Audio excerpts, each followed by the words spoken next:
Remember her? The girl whose books you carried, the heartbeat that drove around in the old jalopy? Sure you do. Well, the kids are still ordering a Coke with 2 straws at the corner drugstore, and they're still passing the fraternity pins around. But here at Garfield High in Los Angeles, they've got a new twist, the reading, writing, and arithmetic stuff. It's reading, writing, and riveting now. That's right, I said riveting. Riveting, welding, trimming, filing, and a lot of other subjects the junior set never took before. Yes, sir, here's what the well-dressed co-ed wears at Garfield, where your old girlfriend's kid sister is just as keen but twice as busy. Here's a new kind of jukebox, sending with a solid victory tune.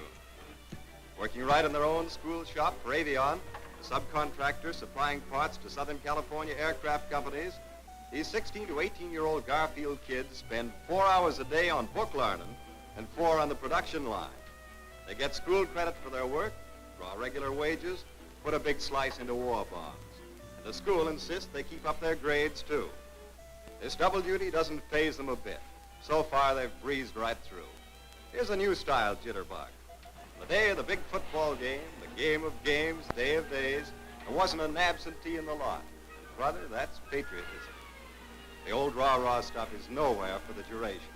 These hepcats are too busy with the rivet gun. The stuff they turn out must pass all government requirements, and does. Avion and Army Air Forces inspectors can't praise their work on these nacelle doors for Douglas planes too highly. And here at Lockheed Aircraft, they're trying another youth power plan. Boy power this time. Cooperating with the Board of Education, Lockheed has taken the lead in hiring high school boys on a part-time basis. They used to tinker with jalopies, but working on jigs this size takes them right out of the tinker class. They're big time now, helping out on one of the hot planes of the war, the Lockheed Lightning. Small fry? Sure.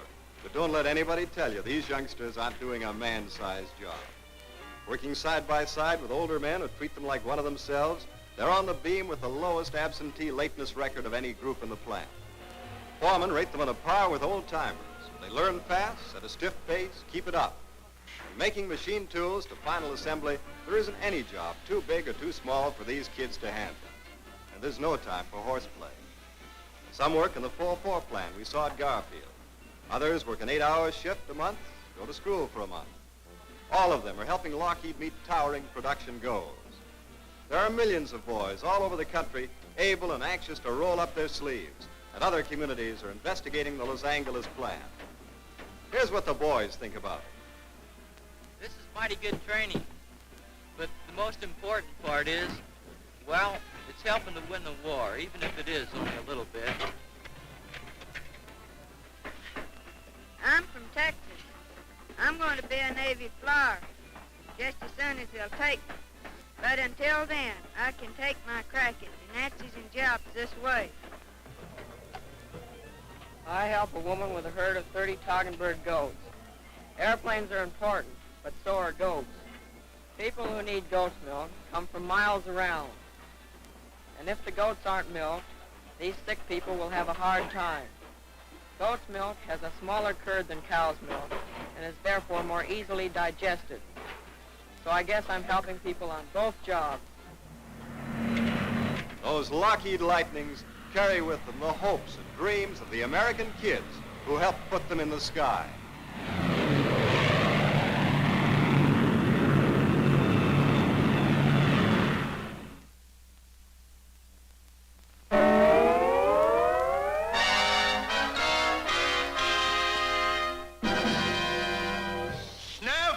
Man.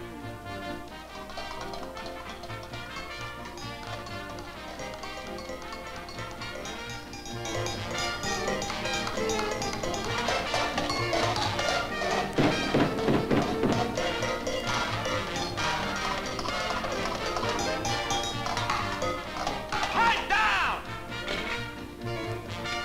I'm trying to do some brain work. How the hell do you expect a guy to study with all that racket going on? Study? Nuts. When I get at them Nazis, I ain't gonna clunk them over the head with no books. What you gotta give them dopes is a belly full of lead. Hello, Superman. Huh? Well, if I was Superman, I bet you I'd show him plenty. Okay, chum. As technical fairy first class, I now pronounce you Snafuperman. Oh, boy! Enemies of democracy, beware!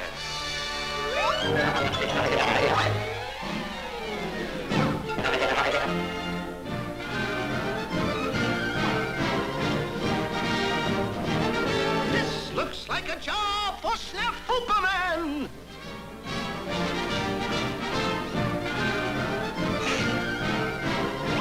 Hey, wait!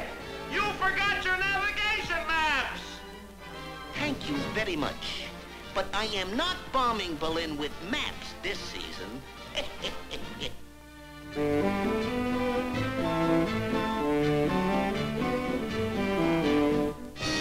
Ah, Berlin.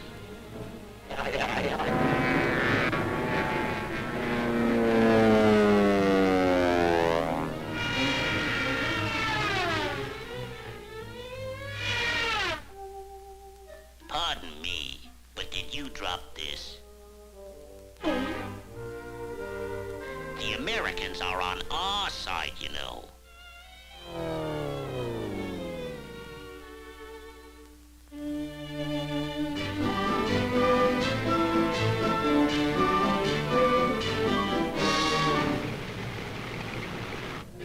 Aha!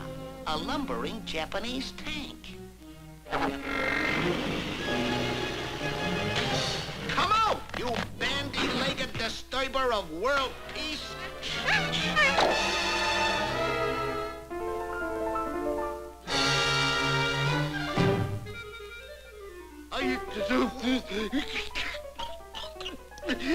General! Ooh.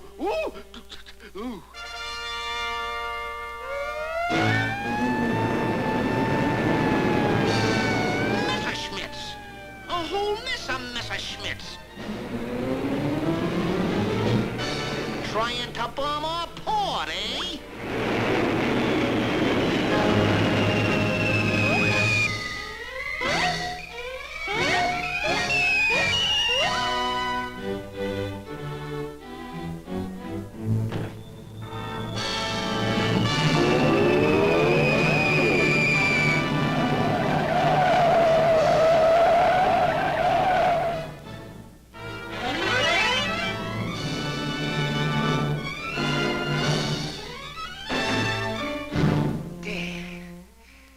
As harmless as a burnt-out match.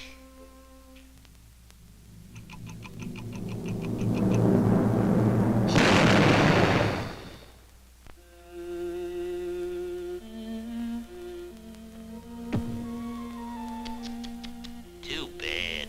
Poor Superman. Is there anything I can do for you? Yes. Yes, there is. I would appreciate it if you could get me a field manual!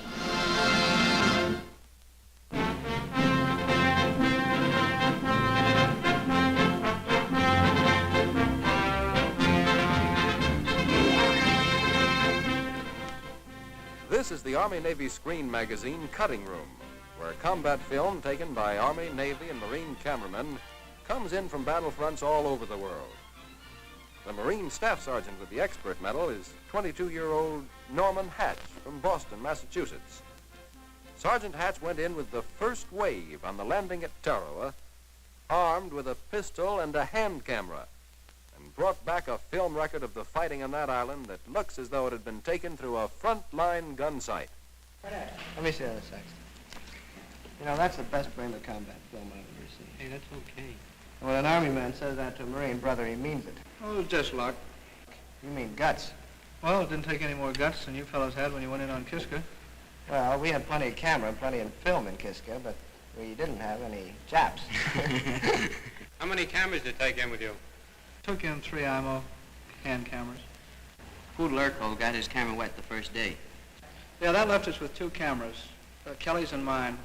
We took in about 5,000 feet of film. I only shot at 2,000. Only 2,000? Well, that's all. I picked my shots. Did you shoot much film on the ship? Well, I've got a cut reel over here. Do you want to see it? Yeah, all I don't know is what I've seen in the newsreel. We shot some stuff on the way over, and the Navy boys shot some stuff on the wagons. This is a shot of the task force underway. I was trying to save film, but it was my first big job, and there were a couple of pictures I had to take. On the last day out, Father Francis Kelly celebrated Mass.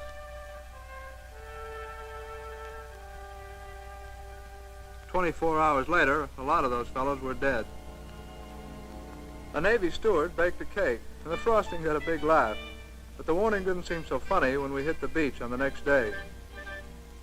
Every Marine in the outfit, including the cameraman, knew as much about the operation as his CO. We were going out to take Bayshore Island, key to an atoll called Tarawa, a move that would drive the Japs out of that part of the Pacific up into their bases in the Marshalls a couple of 100 miles north. D-Day was the 20th of November. The naval bombardment began at 0500.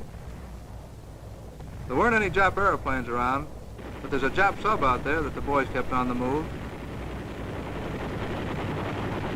One thing I didn't want to take a picture of was a Jap torpedo heading for my boat.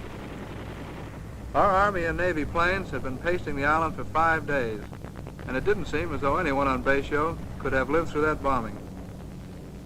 And we weren't green. I've served with the Marines for 5 years, and more than half of the task force were veterans of Guadalcanal. But we figured there wouldn't be many live Japs left on the island. Navy men on the wagons took these pictures of the loading of powder charges. I was slated to go in with the first wave, and we were waiting around with the Amtraks. Everybody got a kick out of watching the wagons unload on the target.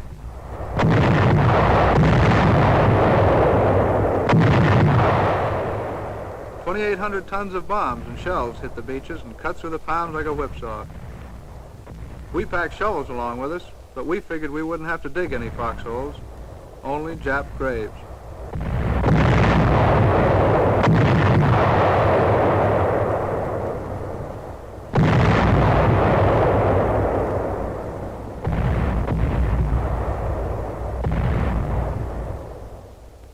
There was a heavy smoke coming off the island, carried along by an easterly breeze. The Japs were still answering our fire when we headed in. The water was choppy. These pictures of the first wave of Amtraks were taken about 1,000 yards from shore. We were heading straight in for the bloodiest operation in the history of the Marine Corps, but we still thought it was going to be a picnic.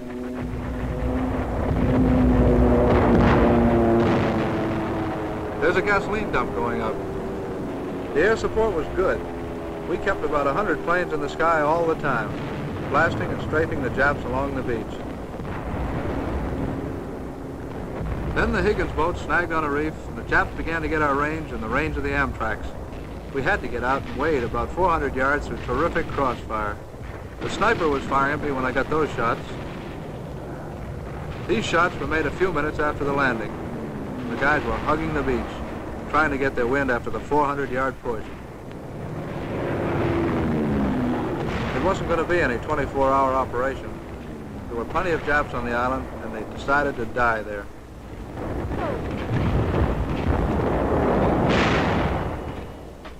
The Japs had spent every day and night for 15 months getting the island ready for a fight.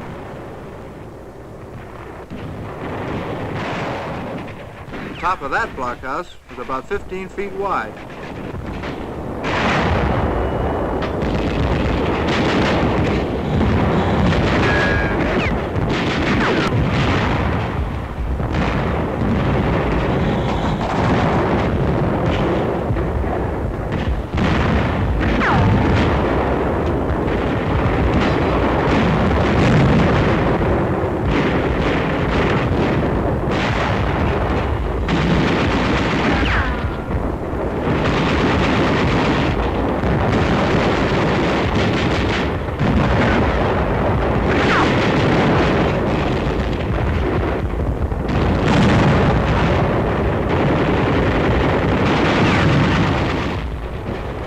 We had the exits covered with machine gun and rifle fire. The Japs kept coming out. trying to knock out the machine gun. There's one of them. That sniper's got a bead on another.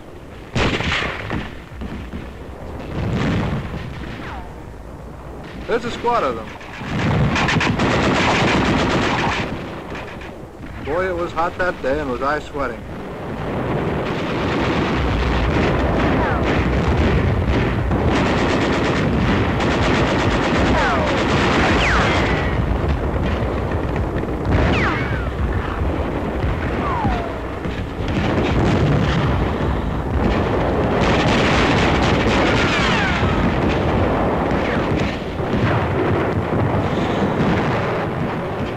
The camera tells the truth, but it doesn't give you any idea of how it smelled.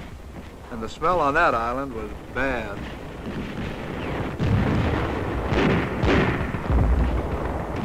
The wounded started going back 6 minutes after we hit the beach. And the stretcher bearers, all members of the shore party, were the unsung heroes of Tarawa. Plenty of them got hit.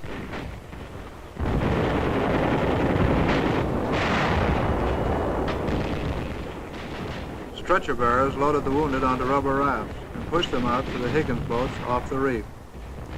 That was the only way of getting them out. They couldn't load them on at the pier because of the snipers. We lost more than 1,000 Marines. More than 2,000 of our men were wounded. I'd served with the outfit for 15 months, and I knew a lot of them. On the third day, that Marine, the one without the helmet, was souvenir hunting when he found a couple of Japs in that foxhole. The Japs lost 5,700 men, Imperial Japanese Marines, defending an island that wasn't 2 miles square. That gives you an idea of how important Tarawa was in their plans. It was the stiffest price they've ever paid, and one of their greatest defeats. We call those two the brothers.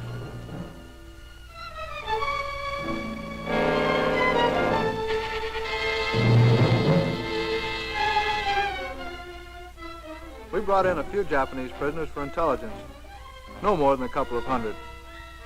That sniper was nearly 6 feet tall.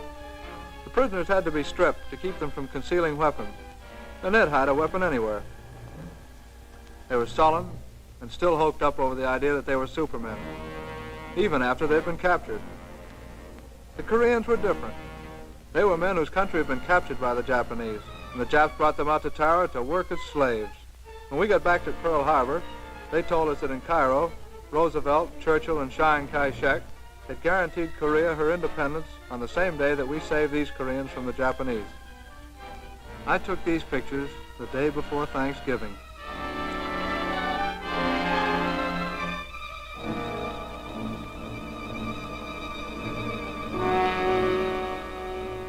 The camera gives you a good idea of the kind of desolation the cracked brains in Berlin and Tokyo have wished on the world. The wrecked Jap equipment we found has been brought in from all over. China, Malaya, Burma, Manchukuo. They had that 2x4 island loaded down with the loot from every country they've overrun. They even dragged guns down from the old British fortress at Singapore.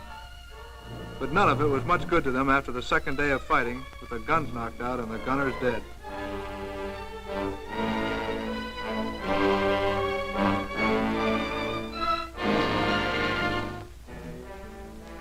There's a kitten I found in the tracks of a Jap tank.